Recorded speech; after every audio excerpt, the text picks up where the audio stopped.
Hey guys, welcome back to my channel! Another day, another loto na naman. Kaya tara, samahan niyo ako. Let's go!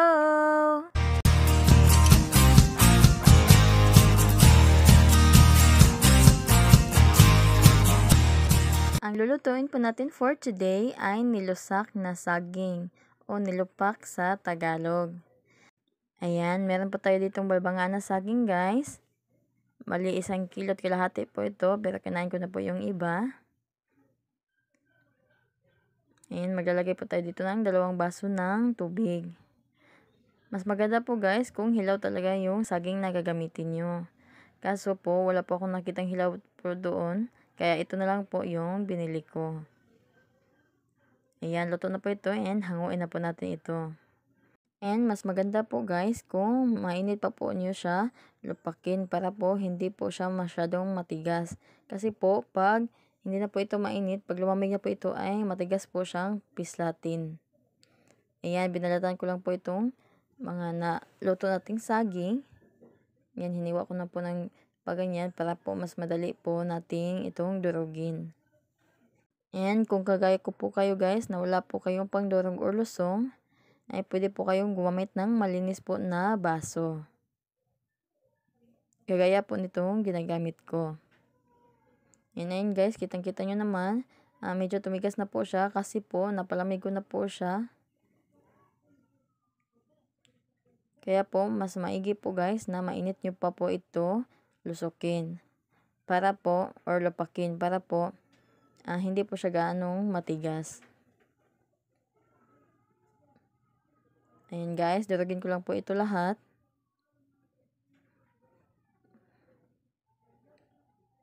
Ayan, and nakakangalay po talaga ito sa braso durugin guys. Kasi po medyo matigas na po siya. So kaya kailangan po talaga ay konting pasensya.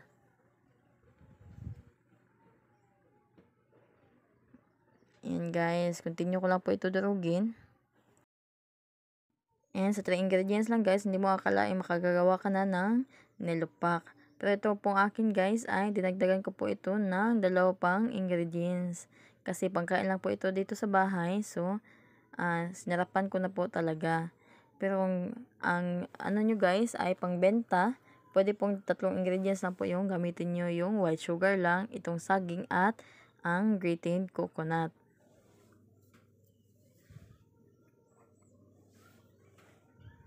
Ayan, meron po tayo ditong half cup po ng white sugar.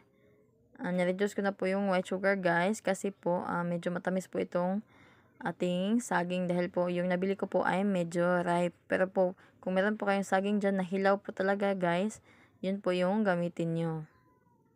And maglalagay din po ako dito na 1.5 tablespoon ng star margarine. Ito po yung dinagdag ko na ingredients guys kasi pangkain lang din naman po ito sa bahay. And nagdagdag po ako dito ng margarine guys para po lumambot po siya kasi matigas na po siya talaga. And nalaman ko po kung paano gawin dito guys kasi napanggit ko po sa inyo sa ibang video ko po na meron po kami ditong parang pong maliit na palengke ng mga kakanin. And dati po kasi guys nakapagtrabaho po ako sa mga gumagawa ng kakanin. Kaya po nalaman ko po kung paano gumawa ng ganito. Ayan, ilagay ko lang po itong ating coconut guys. Ihalo po natin. And ayan, i-mix-mix po natin. And mas maganda po talaga guys pag may may lusong. Para po madali pong lupakin yung ating saging. Pero okay naman po kahit wala guys. Okay lang naman po ito. Basta po pag niluto nyo po, pag hinangon nyo po ay balatan nyo po agad and lupakin nyo po. Para po hindi pa po siya gaanong tumigas. Ayan, namasa-masa ko lang po ito guys. Gaya po ng paggawa po ng masi or ng pan or bread.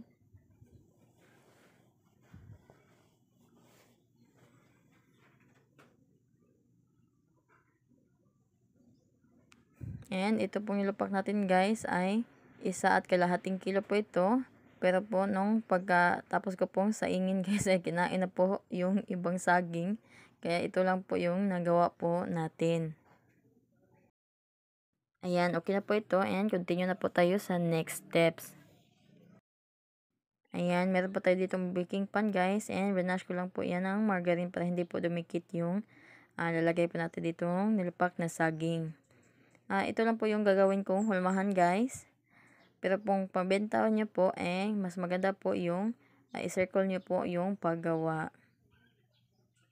Ayan, ito na po first layer natin guys. Ayan. I-flatten ko lang po ito.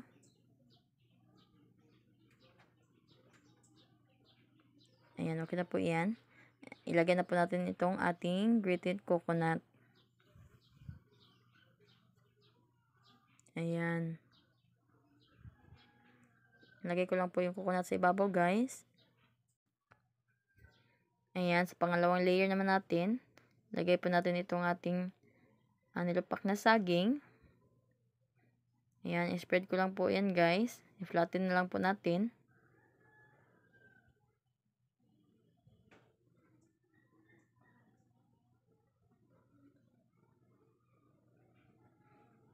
Ayan, okay na po yan guys. And dito naman po sa layer na ito ay maglalagay po tayo ng cheese. By the way guys, optional lang po ito. Kaya po ko po ito ilalagay ng cheese guys. Ay dahil po pangkain lang po ito. Pero kung pangbenta lang po yung gagawin nyo, pwede pong 3 ingredients lang yung gamitin nyo. As I said po kanina, pwede lang po kayong gumamit ng saging, yung sugar, and yung grated coconut. Yun lang po yung kakailanganin kung pambenta lang po yung pakay nyo sa paggawa nyo po nito. Ayan. Lagyan naman po natin itong ating third layer. And ganoon pa rin, i-flatten lang po natin. Ayan, masarap po talaga itong ginawa po natin nilupak na saging guys. And after ko po itong gawin, ganun pa rin, i-share ko po talaga yung mga niluluto ko guys sa aking pamilya. And ayan po guys, kinulang na naman. And sabi po nila ay, pwede ba daw po silang mag-order? Or meron pa po ba daw natira? Dahil bibilhin po nila. And by the way guys, dun pala sa nag-comment po sa atin, dun po sa ating pinagbanabi ko, kung pwede pa po daw silang makapag-order nun. Pwede naman po guys, kaso po yung makikater ko lang po talaga ay yung dito lang po talaga sa amin. Kasi guys, kung i-ship po natin yan ay baka po napanis na po pagkarating sa inyo. Or baka ano na po ang itsura. Ayan, tapos ko na po gawin itong ating nilupak na saging. Ayan, binaliktad ko na po ito. Wow, ayan, ang ganda. And lalagyan pa po natin ito ng toppings na cheese. Ayan, damihan po natin yung paglagay ng cheese para po mas masarap. Kaya try nyo na po itong gawin guys. Masarap po talaga, hindi po kayo magsisisi. And kung pagkain lang po yung gagawin nyo guys, ay pwede po sundin nyo po yung lahat ng ating ingredients. Pero kung pabenta po yung gagawin nyo guys, yung 3 ingredients na po yung gamitin nyo para po mas malaki po yung tutubuin nyo. At ayan, ito na po yung ating nilusak na saging. Tingnan naman guys, napakasarap. Kaya try nyo na po itong gawin. Yan lang po. Thank you for watching. Bye! God bless!